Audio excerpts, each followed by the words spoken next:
Morning, Steve. Morning. Good break? Yeah, good break. And good news for some of the players in the squad. Be off to the World Cup next summer. The Irish boys in with a chance as well. Well, the Irish, of course, and on the other side of that, Chesney and Snoddy, of course, are disappointed because they're not going to a World Cup. But you know, the Irish lads and the Egyptian boy is fine, and Berka, Iceland, have qualified too, and Berka scored one of the goals in Turkey. You know, that was probably the result of the whole weekend last weekend. So they've all come back. They're all good, and look forward to the challenge of tomorrow. First quarter of the season gone now. How would you assess things now, having had this break to reflect? Is a quarter gone? Wow. Almost. Wow, almost. Well, it's obvious that we had a disappointing start. We had an awful August.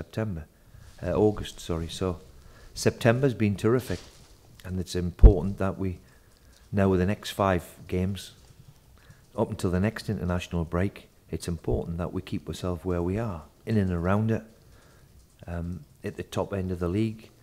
And let's be fair, that's where we have all aspirations to be. So our form in September has been excellent. Now we're approaching the winter months, and now we've got to have that same desires and the way we've played to go and take it on. On to Wolves. Would you say this was the biggest game of the season so far? Look, when you're in this division, they're all difficult, and of course Wolves have got off to a good start.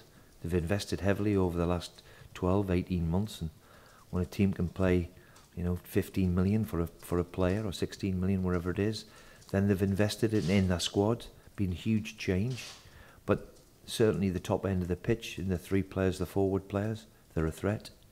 They play a certain way, which 3 at the back, I don't think that'll change. So, they've got an experienced manager, and it looks as if they've settled down a bit, So I'm expecting a tough game because they're a good side, got good players. What have you made of some of their football so far this season? So, well, I haven't seen them live. I've just seen the videos of them this week, and obviously, as I said to you, they've got talented individuals who can hurt any team, and they've invested a lot of money. So you would expect that. So, I expect them to be there or thereabouts with the players they've got. So, big rival, big game, big derby game. Bring it on. That's what we're in football for. Yeah, it should be a great occasion as well. A sellout, I think it is. Sellout live on the television. That's what we're all in football for. A big occasion. I hope we go and embrace it and enjoy the challenge. And how are we going in injury-wise? First of all, did everybody come back okay from the break? Everybody's okay. The one who we can't pick is Taylor, but everybody else is okay. Got a few bumps and bruises, but nothing to report. And prior to the break, we had Yedinat, Lansbury and Gabby. How are they getting on? Lansbury, Gabby's still struggling. Lansbury and Grealish joined in full training yesterday. It was their first training session in weeks. So they're just round the corner to come back into the squad, which can only be a good thing. Jack's been out a long time with his problem with his kidneys, so it's good to see him back. And Andre Green's been posting that he's making good progress. And making good progress. Still a long way off. Jedinak's the same, making good progress. He stepped up again, which important time for him too. And lastly from me, it was your 1-year anniversary yesterday at this club. How do you reflect on the first 12 months? Ironically, it was against Wolves. Yeah. And when I think about the game, it was as if it was a yesterday.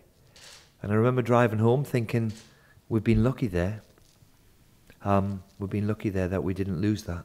So I hope there's been progress. Certainly where we are in the league table suggests that there has been. There's been a huge turnaround in staff and in players in that year. So I hope that we're on an even keel. I do think we're starting to get the balance right with the youngsters we've got coming through, and also the experienced ones we've got. Look forward to the winter, and let's hope now next October I'm still here and we're talking about the right things. Thanks, Steve. Thanks. It's been nice. Yeah, well, I remember in the first game what we got a point we were fortunate, and I think that's when I made my mind up to say what I've got to try and do here is get us playing in a certain way, which was to avoid getting beat rather than win matches, because the culture of the club was unfortunately used to getting beat. So, for the long months of that winter, I was addressing us to find a system which suits everybody, and as I said, be difficult to beat and get a few results which can stabilise the club rather than send it into this downward spiral. Have you ever had any dealings with Nuno Santo? No. I'm aware of what he's done in the game, but no, I've had no dealings. No, not at all. Does it pose you a slightly different challenge in the Championship, coming across a foreign coach like this, who, as you alluded to, just has got Wolves playing a certain way? They have played a certain way. I mean, look, there's lots of clubs playing three at the back. It seems to be fashionable at the moment. Up the top end of the pitch, no matter what system they play, they've got good players. When you invest in the players that they have, then you expect them to be very, very decent. So they've gone into a certain way, they've played in a certain fashion, and as we said, that's the Championship. You go from a no disrespect, to a Burton or a Barnsley, and then you go and play Wolves, who are going to play a little bit different. And a lot of the Championship clubs, Fulham, Reading, they play in a certain way, which obviously the foreign influence of the foreign coach plays a different way. And it'll be interesting to see who comes on top tomorrow. Suddenly Wolves are the favourites to win the Championship now. They weren't at the start of the season, which speaks volumes for how they've progressed and the size of the challenge you face tomorrow. Yeah, I mean, look, they're a very, very decent side, and they've had a good start, and that always helps everybody. If you have a good start, for me, the Championship is just about to start now. The Championship starts, for me, when the yellow ball comes out and it's the middle of winter and it's a long, brutal winter, long season ahead. It's just about to get going. So it's all right being top of the league in September and October. It means nothing. We've got to be sure that when the daffodils come back up again, which I keep saying, then we've got to be there or thereabouts. When Molineux's full, as it will be tomorrow, fantastic. It's a good atmosphere. Great. The Villa fans are going to have to make themselves heard. Which they will do. They take themselves away in thousands. There will be thousands going on Molineux too, and it's great for the area. Great for the area. Two big clubs steeped in history and tradition, and at the right end of the table too. Can only be good for the area, and should be a fantastic game. Thanks.